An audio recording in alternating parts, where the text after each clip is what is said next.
Bueno, lo dijimos en el sumario, José Luis Espert, economista aquí. ¿Cómo va? ¿Qué tal? ¿Cómo te va? Bien, hay muchos problemas en la economía que podríamos hablar, pero uno que se está llevando todos los centímetros y los segundos es el tema de los fondos buitres. Sí. Entendemos que es una parte con bonos argentinos que compraron y que no quisieron entrar en ninguna negociación de quitas. Y hoy han ganado en muchas instancias a que se les pague lo que, según ellos, se les debe en su totalidad. Sí.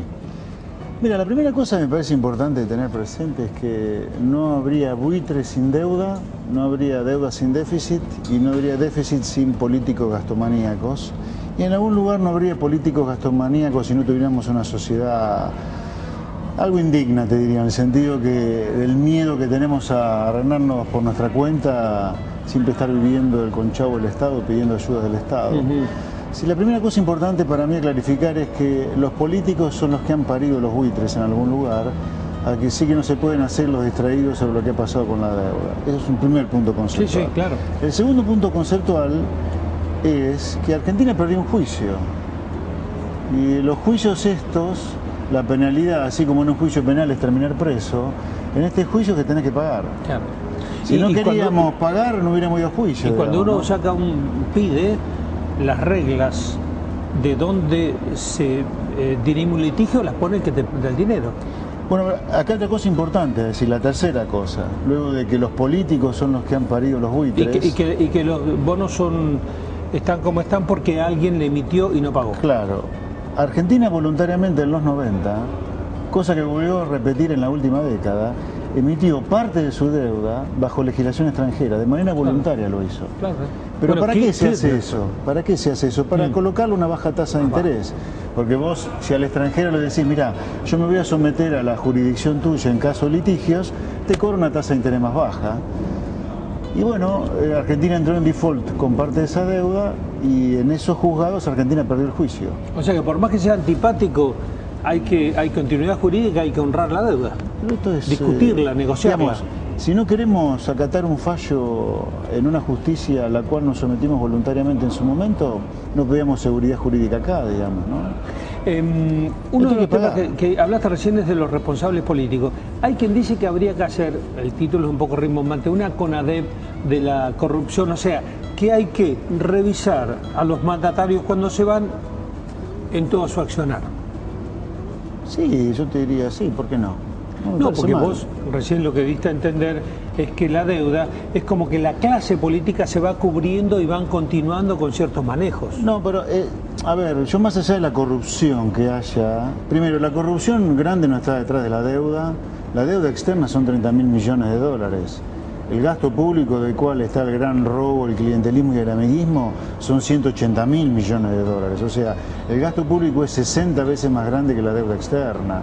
Así que no seamos hipócritas de poner el foco en la deuda externa cuando el problema, en todo caso, la corrupción, está en el gasto. Yo lo que digo, desde el punto de vista estrictamente económico, si los que sancionan los presupuestos de gasto, de cómo se gastan los impuestos, son los políticos los que definen el déficit o el superávit fiscal, son los políticos los que deciden la deuda algún día entra en litigio, no se paga y tenés juicios y aparecen los buitres. Yo digo, más allá de la corrupción, aquí hay responsables políticos muy claros de que tengamos buitres litigando o tengamos juicios perdidos, que es la clase política. Más de un gobierno. Sí, por lo tanto es una clase ya. Es una clase. Yo creo que, bueno, ese es otro tema, ¿no? La clase política funciona como una corporación que está escindida de los intereses de la sociedad, digamos, ¿no? Por ejemplo, ya que estamos en un programa de campo, ¿dónde se ha visto que un país que está para venderle todo al mundo, alimentos con valor agregado, etcétera, etcétera, viva protegiéndose de las importaciones que vienen del resto del mundo? Cuando este es un país que debería estar abierto para venderle al mundo. No, porque la ventaja comparativa. Claro, hemos perdido por séptimo año consecutivo la cuota Hilton, claro. digamos. Es un país que es de loco, esto es como armar una empresa y no querer venderla a nadie, digamos, lo que hacemos. No, pelearse con el campo es como si un país árabe se peleara con los petroleros. Es una cosa absurda. Más o menos, ¿no? Esa cosa ridícula ocurre en muy pocos países del mundo, donde el campo es considerado como un parásito que solamente vive de la renta, porque se vive rascando el ombligo, cuando el trabajador agropecuario, el empresario agropecuario trabaja de sol a sol. Alto riesgo, además. De alto riesgo, claro. de alto riesgo. Son muy pocos los países donde existe la locura que existe acá contra el campo, el sector más eficiente del país. José Luis, para una mirada optimista, con la relación Producto Bruto, deuda que tenemos, más allá de cómo fue negociada, ¿se da vuelta a esto? ¿Viene otro gobierno? ¿Cambia el paradigma? ¿Se hacen las cosas como se hacen en Bolivia, en Ecuador, en Chile, qué sé yo? Sí. ¿Qué puede pasar? Diría todo bien, te diría. O sea, la salida tampoco es tan negro. No, a ver, objetivamente la salida es fácil, porque además este juicio es el 1% de la recaudación de impuestos. Me va a decir que no tenés 1.500 millones de dólares de 150.000 que se recaudan para pagarlo. O si fueran los 15.000 millones de los cuales habla la presidenta, 15.000 millones es el 10% de toda la recaudación, es muy fácil de resolver. El problema está en la cabeza, por eso, en cuanto cambie el gobierno, si viniera gente un poco más sensata, esto sería muy fácil de solucionar. Lo que se ve mirando sin entender es que a diferencia de hace 20 o 30 años, ya ahora hay un librito, no sé qué hay, que con un economista centrado y con los números más o menos prolijos, todos los países están con inflaciones bajísimas y les ofrecen plata a muy bajo costo. Sí, es muy fácil de solucionar esto. O sea, técnicamente hablando es muy fácil. El problema está en la cabeza de los gobiernos, ¿no? El problema del próximo gobierno será probablemente de los más serios desarmar todo lo que se hizo con las tarifas. Yo creo que el desafío grande que va a tener el gobierno que viene es deshacer el desastre estructural antimercado que hizo este gobierno, digamos. Acá hemos eliminado la ganadería de cría, hemos destruido el mercado del maíz, el del trigo, hemos roto todos los precios porque tenemos subsidios y controles de todo tipo. Yo creo que hay que hacer una contrarreforma antimercado de la que se hizo en la última década, digamos. Ir a algo parecido a lo que se hace en Australia o Nueva Zelanda, por lo menos con el mercado, digamos, ¿no? Yo diría, lo único rescatable en los 90 que era la reforma pro mercado, esta gente la destruyó.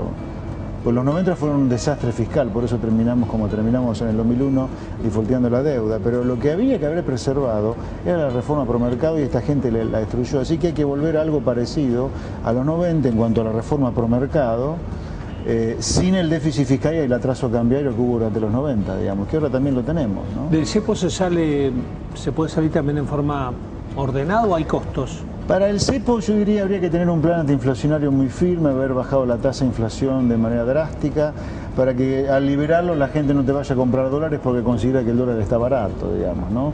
O sea, previo a un plan antiinflacionario, una fuerte devaluación, yo te diría, después sí habría que abrir el cepo, eliminarlo, digamos. ¿Cómo se entiende que economistas que no son exactamente oficialistas, ni mucho menos, digan, bueno, las cosas están más tranquilas, así que es esperable que la inflación no pase el 2% mensual? Bueno, a ver, la inflación la tenemos en 2% mensual hoy. El promedio del año 2014 va a estar en 3%, por eso la inflación anual te va a dar 35, 36, o sea... Pero digo, ¿nos hemos acostumbrado o lo aceptamos? Y digamos, a ver, yo creo que es baja la chance. Si no hay default, yo te diría, si no hay default de la deuda ahora el 30 de julio, hay muy pocas chances de un 89 o un 2001. Es despreciable, digamos. Sí. Lo que sí te diría es que la tasa de inflación está alta y va a seguir siendo alta y se va a acelerar a lo mejor, sin llegar a una hiper, pero puede llegar a acelerarse, porque es la manera que el gobierno le encontró para financiarse, digamos, ¿no? La inflación es un impuesto que le permite el financiamiento. Es funcional al déficit del gobierno, sí. Gracias, José Luis. Por nada, un placer. José Luis, experto, economista, aquí en Hombres de Campo.